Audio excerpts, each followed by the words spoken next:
What's up? This Miss Devoted Tiff back again for another review on Real Housewives of Atlanta, talking about season 9, episode 17.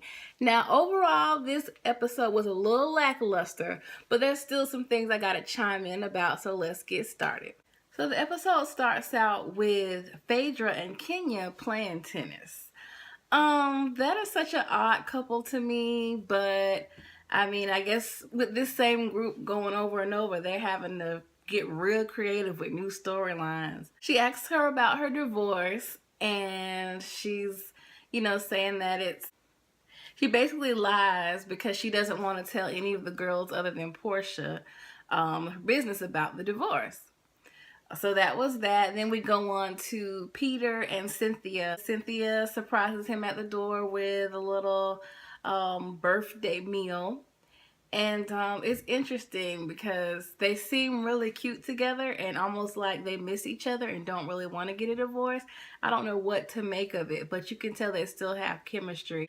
And Cynthia, y'all know Cynthia kind of like awkward. And she gives him for his birthday a Bible. And Peter was like, this was an interesting gift. She trying to tell me I need Jesus now that we're getting divorced? Well, we already knew you need Jesus, but hey, I can't judge too much. But then the conversation goes on and it gets a little sentimental, and they were saying they didn't think that they would be spending time with each other, and this would be the kind of the last birthday as a married couple, the last trip as a married couple. And he was saying he almost called her in the middle of the night. Cynthia's face was like, I kind of felt like her face was like, why didn't you? Because I wouldn't answer. But she ends up basically admitting, she basically admitted that she just felt like marriage isn't for her. And I totally get it because I kind of feel the same way. So then we go to Todd and Candy, and since it's his birthday and him and Todd are boys, he decides to put on a roast for Peter. And I was like, that's actually a good idea, because I feel like out of anybody, Peter could probably handle it. He's Jamaican, he got a thick skin, and like, he just don't really care. So everybody comes down to the roast. They weren't sure if Sheree was gonna make it. Sheree comes down and you could just feel her energy, like she is still upset about what happened with her and Bob. And she didn't even want to sit by him. She wasn't really trying to hide the fact that she was not really cool. But, she was trying to put on a good face. So then the roast gets started. Candy and Todd started off. Theirs was kind of funny, joking about, his age and about how dark he is. The rest of the group tries. Portia comes up, and he's supposed to be the one getting roasted. He's trying to roast back, talking about, is he gonna get with Cynthia? And he's talking about if you don't get to her first. And I have to give it to him. Peter's not my favorite, but that was pretty good. And it sure did shut her up. She was like, oh, okay, I'm done. And then Cynthia, oh, it was so awkward. The whole roast was really awkward, but especially when she gets up there, because she's like trying to make something all serious and sentimental. People trying to help her from the crowd. That's how you know it's bad. They're like, talk about his feet, talk about his gray hairs. And like, she was just all kind of serious and just like, okay, y'all, work with me. And when she finally did get to roasting him, it was about how he brushes his teeth. Girl down. Please have a seat.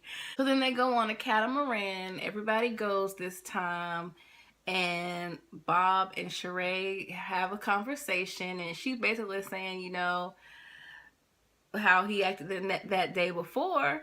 Because he's playing dumb, like he didn't realize why she was so upset. She's like, you really don't know? She's like, it just seems like you're still not changed. He's like, I am changed. And he's like, and she was saying, basically, your actions don't show it. And they don't. Like, he seemed like it's just lip service. He's saying whatever he needs to say to get Sheree back in his life.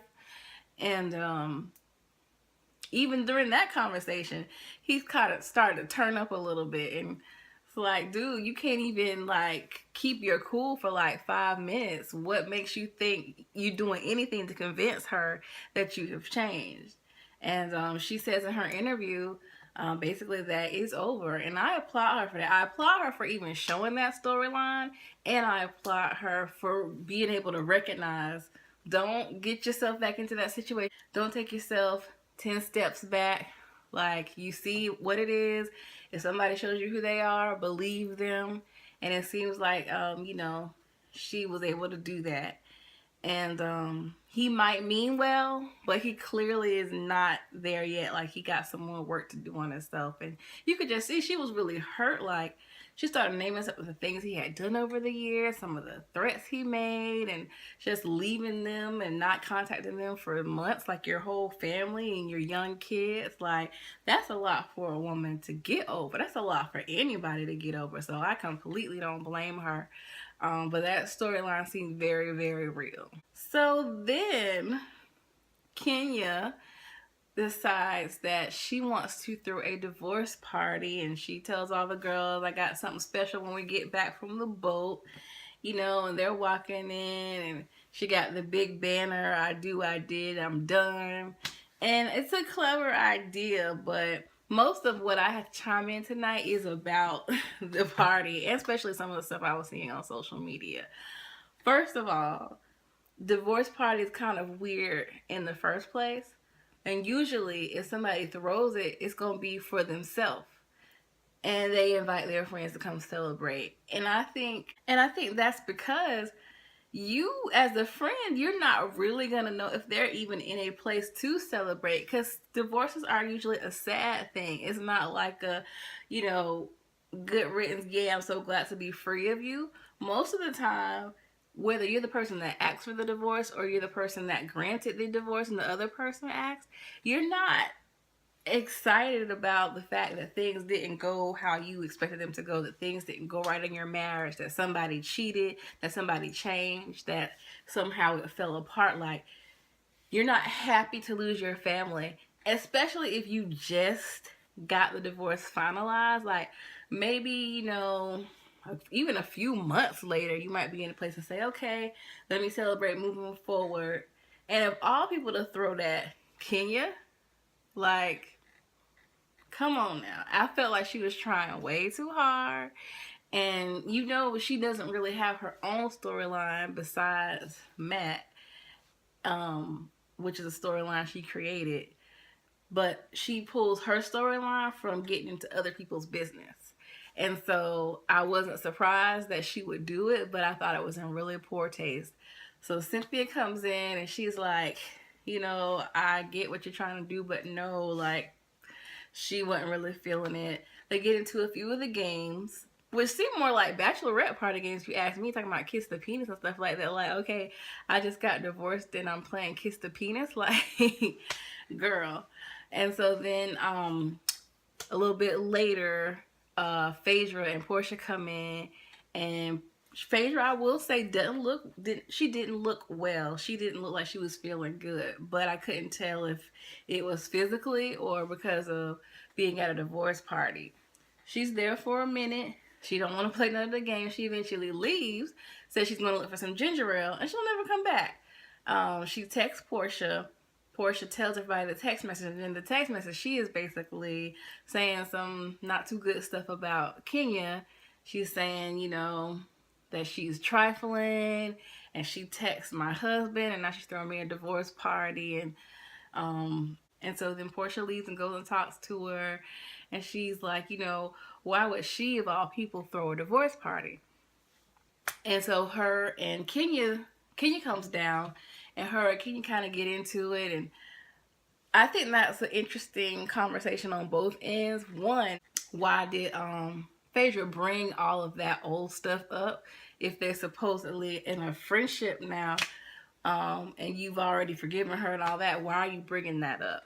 The other side of it, it just showed that Kenya still does not see the part she played in bringing tension to their marriage. No, I am not at all saying that the marriage did not work because of what Kenya did, but I think Kenya believes that the only issue was what Apollo told Phaedra, that Kenya was doing, like texting him and stuff like that.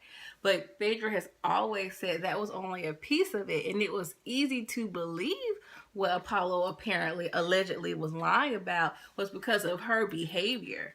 Like, if Apollo had never even said, oh, she texted me, she offered me fellatio, what we saw on camera was enough to make me feel a certain type of way and look at you sideways.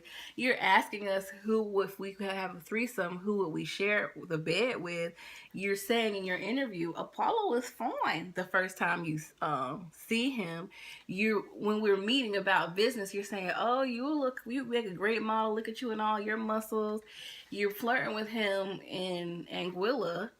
You're doing all these things in front of my face. So it don't make it that hard to believe that you would, behind my back, be texting him. And to this day, Kenya has not owned up to that. And even in that conversation, Phaedra was trying to say, I told you don't talk to him unless I'm around, and you did. And she's like, that's a lie. That's not true. That's what Kenya's saying. I was like, okay, we all saw the episode. We all were on vacation after she had told you not to talk to him, and he's in there with his boys with the cigars, and you come up to them and like, Apollo, talk to me by yourself over here. You're a grown man. Can't you talk to me by yourself?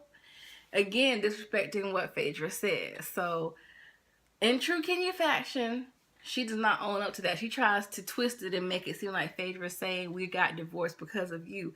Phaedra never said that, and I am not Team Phaedra lately, but gotta call a spade a spade. Phaedra never said we got divorced because of you.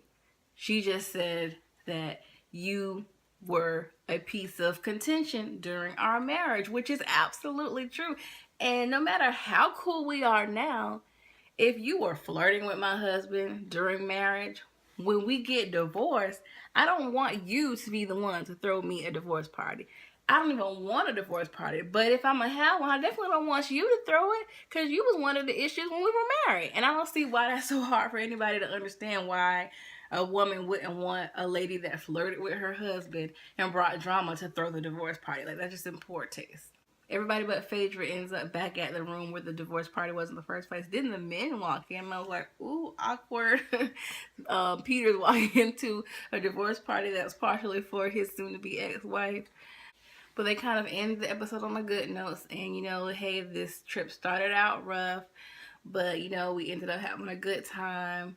And then in the interview, Candy says, and Portia admitted she's lying. Now, I don't know if that part was edited out, but all I remember Portia was saying is that she got upset that how Candy was coming at her, so she may have overreacted, or she went in hard. But went in hard does not equate lying. That just means it was stuff that maybe I wasn't going to say, and then I said it. And that's it for this episode.